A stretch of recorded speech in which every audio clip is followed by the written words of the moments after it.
Today's reading will be from Joshua chapter 24, verses 14 through to 24. Again, that's Joshua 24, verses 14 to 24. Now fear the Lord and serve him with all faithfulness. Throw away the gods your ancestors worshipped beyond the Euphrates River and in Egypt, and serve the Lord. But if serving the Lord seems undesirable to you, then choose for yourselves this day whom you will serve, whether the gods your ancestors served beyond Euphrates, or the gods of the Amorites, in whose land you are living. But as for me and my household, we will serve the Lord. Then the people answered, Far be it from us to forsake the Lord, to serve other gods. It was the Lord our God himself who brought us and our parents up out of Egypt and from that land of slavery, and performed those great signs before our eyes. He protected us on our entire journey and among all nations through which we traveled. And the Lord drove out before us all the nations, including the Amorites, who lived in the land. We too will serve the Lord, because he is our God. Joshua said to the people, You are not able to serve the Lord. He is a holy God. He is a jealous God. He will not forgive your rebellion and your sins. If you forsake the Lord and serve foreign gods, he will turn and bring disaster on you and make an end of you after he has been good to you. But the people said to Joshua, No, we will serve the Lord. Then Joshua said, You are witnesses against yourselves that you have chosen to serve the Lord. Yes, we are witnesses, they replied. Now then, said Joshua, throw away the foreign gods that are among you and yield your hearts to the Lord, the God of Israel. And the people said to Joshua, We will serve the Lord our God and obey him.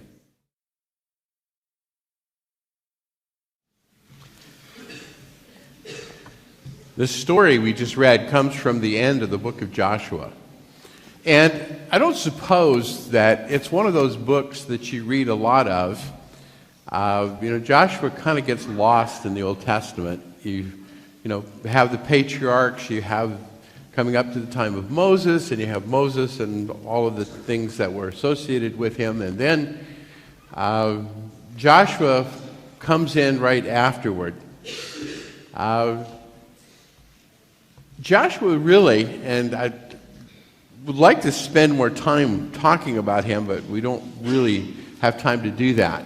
But I want to kind of focus and look at the idea that, all right, Moses, after all that he has done, is not allowed to lead Israel into the promised land. Joshua becomes his successor. God designates Joshua to take this role, to lead Israel across the Jordan into the conquest of Canaan. And in Joshua 21, it says that God fulfilled his promise to Israel, that they conquered the land and they took it. Now, at one point during this process, there's a covenant renewal at Mount Ebal and Gerizim. But more importantly, there's one that comes at the very end of the book. Chapter 21 is the conquest is finished. Chapter 22, the eastern tribes basically are dismissed and told to go home and settle, get comfortable on the eastern side of the Jordan River. Chapter 23, Joshua dismisses the leaders to go back to their place. But then, interestingly, chapter 24, everybody is summoned to an assembly at Shechem. And so what we just read is a part of that assembly of Joshua's address to the people.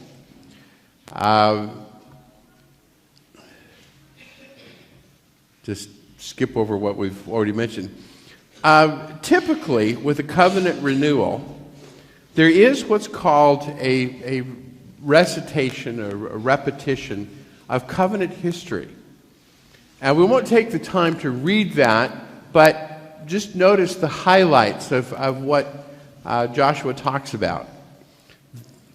Goes back in their history to the time of Abraham, when he was living in Mesopotamia. That's what that reference to the other side of the river really is. Okay? And so this goes a long way back in their history. to the time that then Abraham came into Canaan, and then Abraham's descendants ended up in Egypt and Egyptian slavery. And now, from there, they settle in the land of the Amorites, which is the east side of the Jordan. And so having recited that history, and now that they're in the promised land, it's not uncommon when there is a covenant or a covenant renewal for the history of what are the events that led up to this, to making this. Sometimes we'll see a document and it may contain what's called a preamble. And that's kind of the idea of the preamble. What are the circumstances? What are the reasons for this being made? And so Joshua, having gone through that and that history, comes to verse 12, which we just read, to a charge that he gives to the people of Israel. You know, you have received God's benefit. Not one of the promises that he made to you has failed. So let's understand the responsibility that you have. And actually what's interesting is sometimes he will say we in this. Number one, fear the Lord. And we understand that expression, fear the Lord, is not be terrorized by God, but rather it is a very serious respect. Now, that's why people worship God. There's the recognition of his power, his majesty, his sovereignty, just the very wonder that a human being has when considering and approaching into the presence of God in worship and in prayer. You know, it's not just a casual, careless thing. It's to give him the respect and the veneration that is his due. So, if you're going to honor God, Joshua basically just puts it pretty directly. Choose this day who you will serve. One of the issues has been that the people of Israel have a lot of baggage that they're carrying with them. And I'm not talking about luggage. I'm talking about those things that they have in their hearts. Those things that they give loyalty and service to.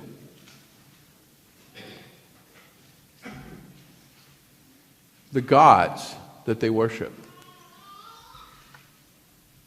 And if you look at this passage carefully, you will see that some appear to be carrying baggage from the time of Abraham back in Mesopotamia. Others worshiping deities from Egypt. Some even from the Ammonites. This thing is jumping ahead. Oh, no, it's not. So the question becomes, which God will you serve? Now, he doesn't get into it at length, but, you know, the understanding is this. You know, that for people of the ancient world, deity that you worshipped involved a lot of things. You know, one of the things that you may remember is that in some cultures of the ancient world, the household gods, the teraphim, as they were called, were also the equivalent to the title or property of the property that the family had. You know, that the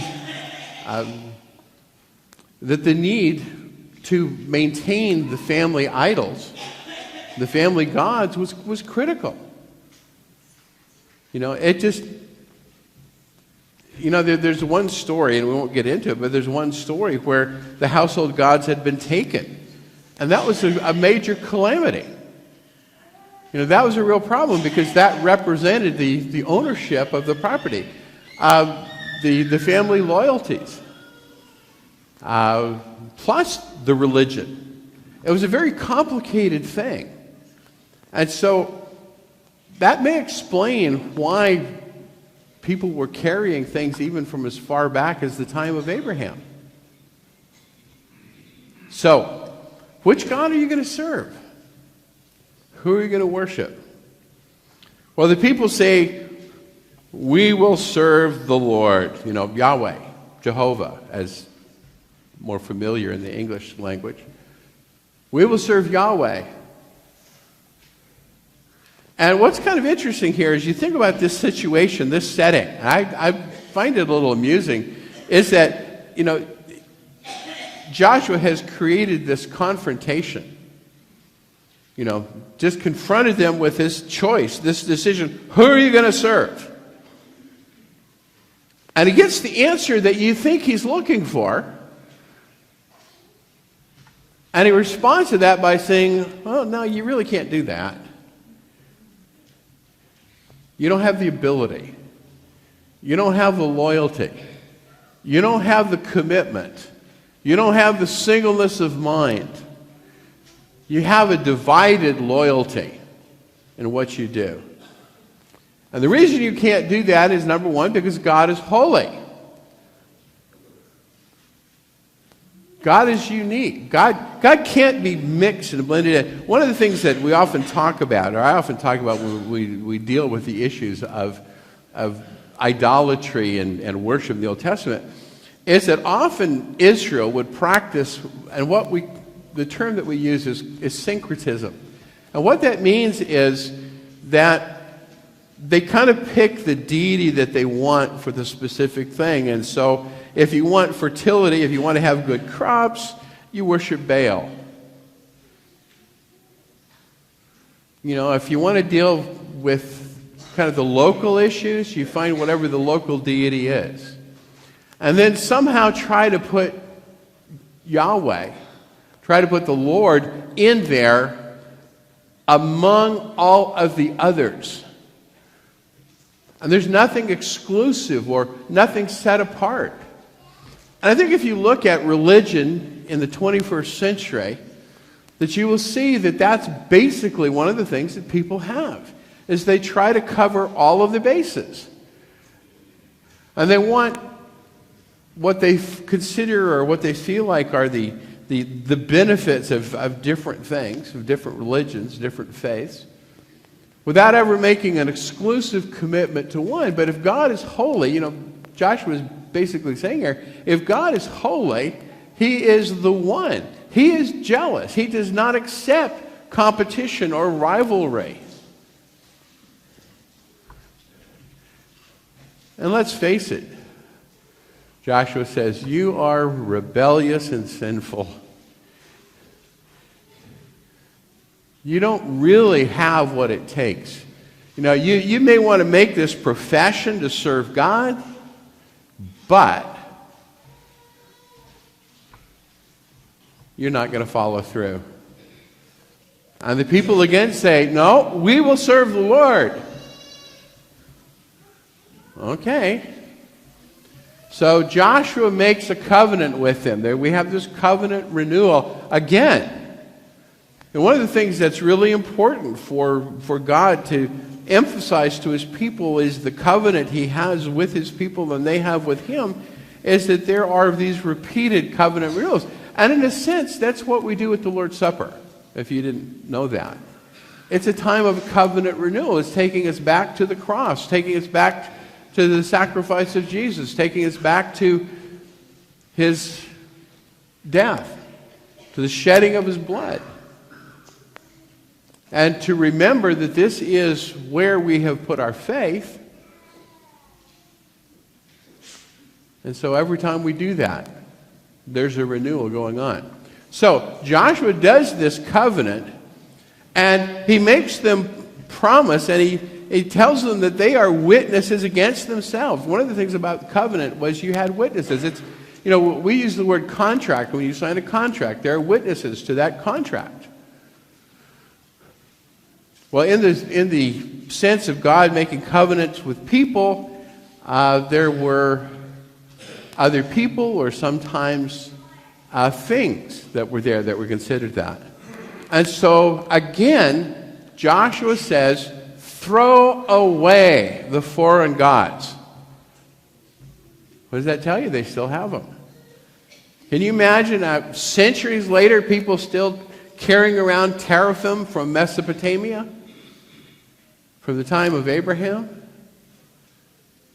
Why? And you can think about human responses to that. Oh, I might want to use it someday. No. God is your trust. God is the one you serve. Get rid of the baggage. And so he writes the covenant. This goes on in the chapter. He writes it. It's recorded in the book of the law. And then puts up a large stone under the oak tree there at Shechem. And says that this stone is a witness. And you kind of understand that it's a witness, it's a reminder. You know, you made this promise, renewed this covenant. God is the one. And if you're thinking ahead to the history of Israel and the promised land, you realize, no, they're not going to keep that. They're not going to follow that. They're not going to keep doing that. There's a process we go through when we make a choice. We remember what we're doing and why. We're remembering God. I mean, when human beings make a covenant with Him, you know, it's based on our love for God. That's not just about affection. That's about dedication and commitment. But part of that covenant is the blessings and the benefits. You know, the term consequence, you know, I've used before, and to understand that often we think of consequence as a negative thing, but consequence simply means something that follows. And so when you make a covenant with God, there's a consequence to that. There are blessings and benefits that follow as a result. And so when we do that, we need to count the cost. Why? What are we giving up? See, for the people of Israel, Joshua is saying, throw away, get rid of, give up those idols.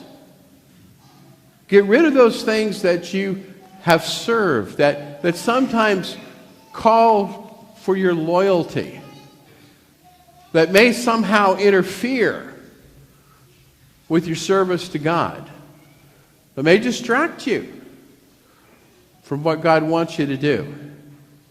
And then to make the decision. You know, it's not an impulsive thing to decide, to choose to serve God. It's a considered, determined choice that is the result. And so then the covenant, the commitment follows that. But the key thing, and this is what Joshua is implying here or stating, is that when you make the covenant, in this case you renew the covenant, you keep the promise that you've made. You maintain the commitment. But human beings have a problem, let's be honest, have a problem with double-mindedness. We try to run the train on two different tracks and hope that they don't collide, right? Kind of the image of where we're going. We live in an age of non-commitment, don't we?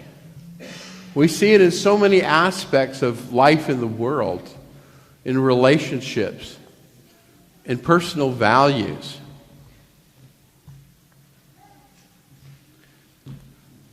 But what are the consequences? So you think about, okay, Joshua's talking to the Israelites saying, okay, you know, you've been following the gods from Mesopotamia, from Egypt, from Ammon, and even Canaan, the promised land. You have this loyalty or divided loyalty. But what have the gods of Mesopotamia done for you? What have the gods of Egypt done for you? In fact, if you think about it, they were what the Egyptians believed and worshiped were part of the reasons why the Egyptians held Israel in slavery for so many years.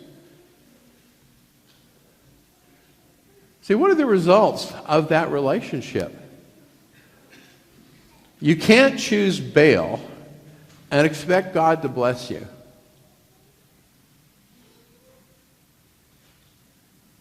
That's kind of the heart of the message that Joshua is presenting and challenging the people with. Choose today who you're going to serve. Is it going to be the gods of your past that were empty, that were dead, that were powerless? Or is it going to be the God of the universe, the God of creation, the God that, and the people intellectually know this because they say, this is the God, Yahweh's the God that brought us up out of slavery. He has rescued us. He's delivered us. He brought us this far. He's given us the victory. He's given us the land.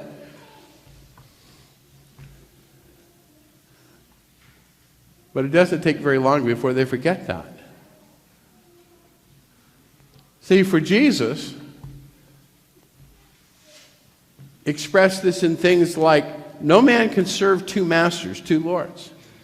He will hate the one or despise the other. You can't try to serve the world and Christ.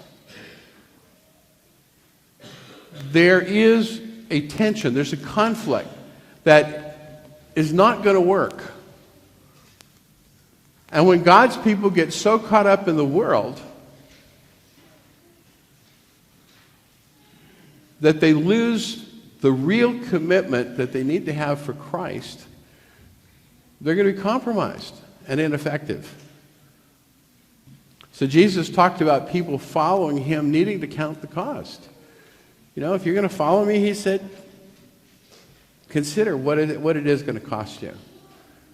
Because he spoke of it in terms of giving up everything, giving up self, which is really our number one. Whoever puts his hand to the plow, this is one that I've often thought about. Whoever puts his hand to the plow and looks back is not fit for the kingdom of God. It's that decision to go ahead. And so it's making a decisive choice. Being a Christian is not for wafflers. I think back to a few years ago, and I don't remember which president it was, but I remember that the Doonesbury comic strip, that Kevin Trudeau, who drew that strip, had basically dubbed one of the presidents of the U.S. as a waffler. And for many, many months, whenever he was going to draw a picture of that particular president, instead of drawing a caricature of the man, he drew a waffle. Because he was saying, this guy waffles. He's double-minded. You don't really know that you can believe or trust anything that he says. Well, the thing is, if we have entered our relationship with Christ, with God, if we've made that commitment to follow Jesus, and then we waffle on that, can God believe what we're saying to him? We make a lot of choices in life, and as I thought about this, we're bombarded with advertising about what cell phone you're going to get. When I was thinking about this, I couldn't help but think about it. You ever been to the donut store behind somebody who takes half an hour to decide which donut they want? And they end up going back to the first one. And we call that person indecisive. I'm always intrigued when I go through the mall or go to Costco or whatever, and you see the the cell phone booths and stores there to see how many people there always are there. You know, and you think, surely by now everybody's got a cell phone. But it's that indecisiveness. Can I get a better plan? You know, trying to make that decision. I mean, you don't have to make a commitment. Yeah, you have to sign a contract, but you don't have to make a lifetime commitment, you know, for what cell phone company you're going to have. But sometimes you would think that the world rode on that decision. We make a number of lifetime decisions: education, career. One of the things I talk about sometimes with premarital counseling is the idea of how many times young people may change their major when they get to university. I'm not going to ask you to hold up fingers here, but you know, there are some people that actually make 4 or 5 changes to that choice because they're indecisive. Marriage. Who are you going to marry? That's another one of those choices. And so the question becomes, which of today's gods will we serve? Will we serve the God of materialism? See, we don't look at deities as such, but we look at things that take the place of deities for our affection, our loyalty, and our commitment. So, is it materialism? Is it entertainment and recreation? Is it pleasure? I think it may all boil down to self, right? That for many people, the God they worship and serve is the God of self. Which means, yeah, I may profess some kind of a faith in God, but that's always secondary to my commitment to me. And so if God asks me to do something, no, I'm going to do what I want to do, not what He's asking me or telling me to do. And that's essentially what Joshua was trying to put forward here to the people of Israel in his day. For us, it's that decision to serve and to follow Christ and to have that commitment to follow and serve Him with a single-minded devotion, loyalty. It isn't we get, you know, it's funny, one of the things about this lesson I've been thinking about is when you say that passage from Joshua, choose this day the one you will serve. You know, there are people that sometimes get up every day and make that decision every day, whether or not I'm going to serve God. No. It's a one-time, definitive choice in my life. I will serve God. I will walk and live with Christ. We're going to be singing a song about that right now, and as we're singing those words, I want you to be thinking about your commitment to Christ as a Christian. Have you made that single-minded choice to be His disciple, to follow Him, to serve Him, to love Him, and to place Him above everything else in your world, even yourself?